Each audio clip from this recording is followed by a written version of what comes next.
Honey, I'm gonna start this collaboration video. Right now? Yeah. Alright.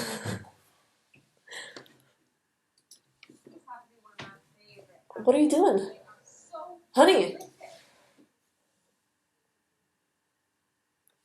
We've been improvising together for a long time, and things happen, and between us, some great things happen.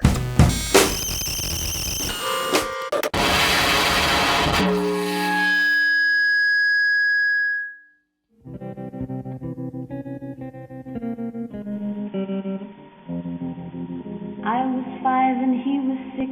We rode on horses made of sticks.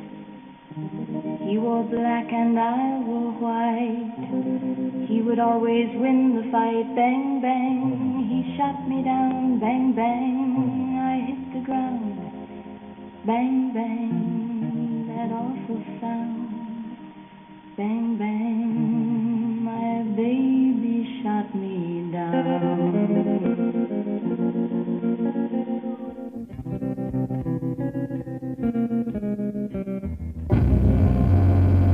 Yeah, I had gotten in touch with you about joining a interdisciplinary band. And then I said, yes, I want to do it. What does that mean?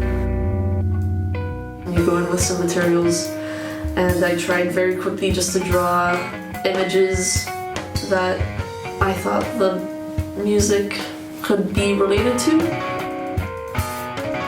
We would set up in a manner that we could both see what you were doing, and you would obviously be able to hear what we were doing, and then it all informed each other. I wanted to have something where the things were not only meaningfully connected, but were conceived in a manner that was connected. Setting up a large piece of paper like that and using wet medium meant that some areas would become unworkable after a while. So I started cutting those out, or tearing them off. That's something that obviously became really important later on, but I was conscious of that aspect of it wanting to be more than that real-time thing. We'd go off to rehearsals, and that was that time. But for the rest of the time, we would make prints and draw, and we had a camera and a small room and a lot of time. It was one of my favorite art experiences ever. It was such a surreal, destructive thing that happened.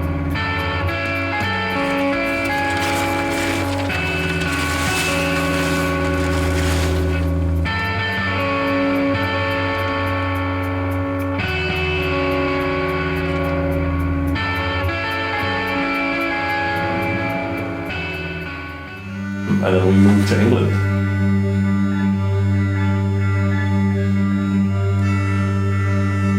This brought in the canvas era of stuff. So the art then at this point turned to paintings. But then it became a lot more about, the motion of the body to make a quick change across the whole surface. Your movement had become much more important. The energy that it took to create these lines were part of what those lines were. We had done just a duo performance, and I remember at some point in the performance, what I was doing had gotten really quiet, and then I think I remember letting it drop out completely, and it was just the sound of what you were doing for a while. I remember being like, wow, this is really cool, like it's its own sound source. One gig in particular, we decided to leave the guitar and the drums behind. We put 2 contact mics on the canvas. Each one of us would get one of the feeds from that, and each one of us would process it and sample and delay and all that kind of stuff. So we did our first amplified canvas gig this way.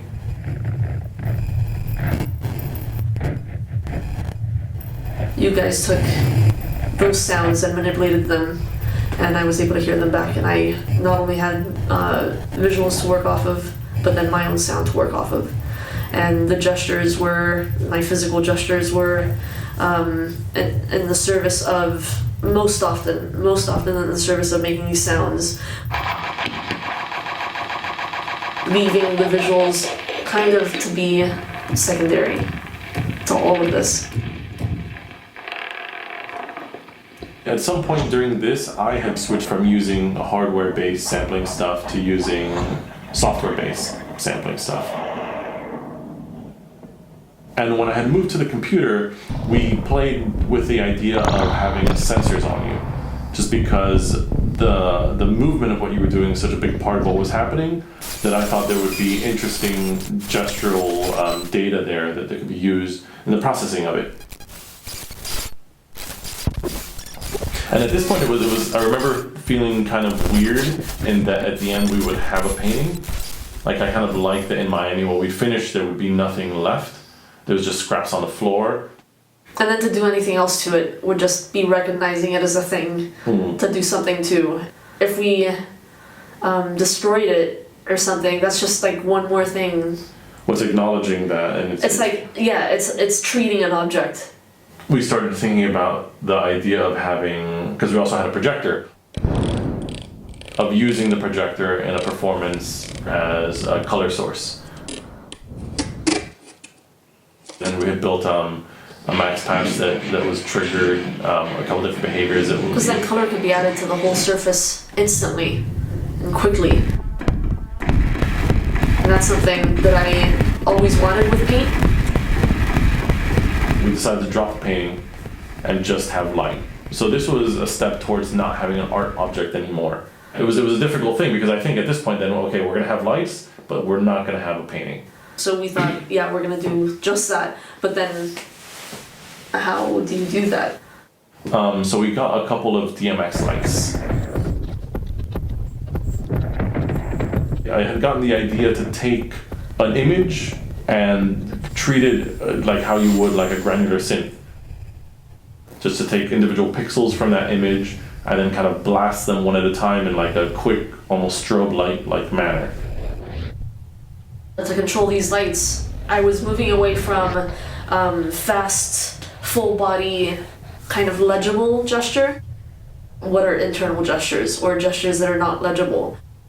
Controlling my heart rate, tensing muscles by sitting or positioning myself in weird ways. With this biometric data, it was a way to take what was happening privately and make it public, which is also really intimate. Now, alongside all of this work with the lights, we had gotten a really nice camera.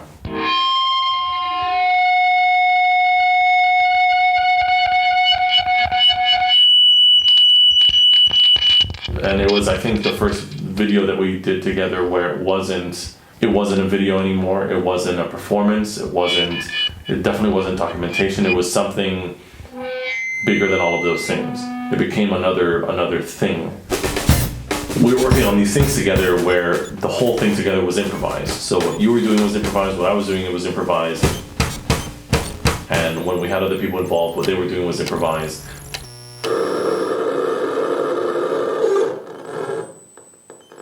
But we started doing a lot of these.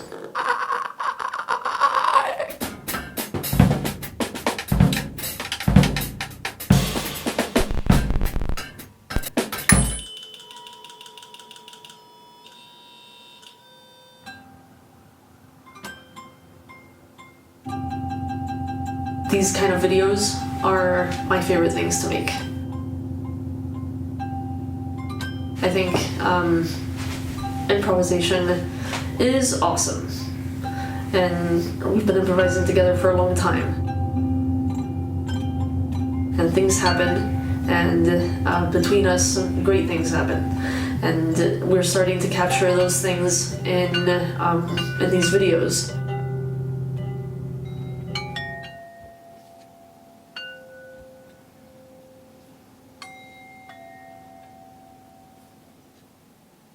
The other one. What were you thinking was going to happen? One person does it to another person? No. Oh, this is completely Oh irresponsible. no. In a sense, nobody's seen me improvise more than you, in that like you're generally always there, and often, at least in the last however many years since we've had a camera, you're on the other side of a piece of glass while there. So you kind of know what the kinds of things that I'm most likely to do and can anticipate and work with that in a very integrated way. This doesn't make sense, does it? No, no, no! I just want to take a photo of you. I think you're lost in this loop. Alright. You always suspect something's going on with media. You'll start the sentence there. You want to do something that can be as real as that. It's like taking media and treating it as like this organism. Hello. Well, kind of like making art where you didn't know art could happen. Yeah. There might be some of that in this. You always suspect something's going on with media. What else do we want to talk about? That's it. Oh, you should talk about. One person does it than another person. No. Well, that's a good thing. Oh no. You don't want to talk about. In a sense, nobody's seen improvise more than you. You're generally always there, and often, at least in the last however many years since we've had a camera, you're on the other side of a piece of glass while there. You don't want to talk about that in the other, like the live performance, like bringing the editing into it. No? You don't want to talk about that in the other, like the live performance. There might be some of that in this. Media and about It itself. happens on the screen, and that's where things happen. I watch videos on there. I communicate through there. A lot of things happen through there. I get to know someone through there as well, and I think that's just Where time functions differently, and I think that's just as real as sitting in a room with them. So this idea that the screen is a place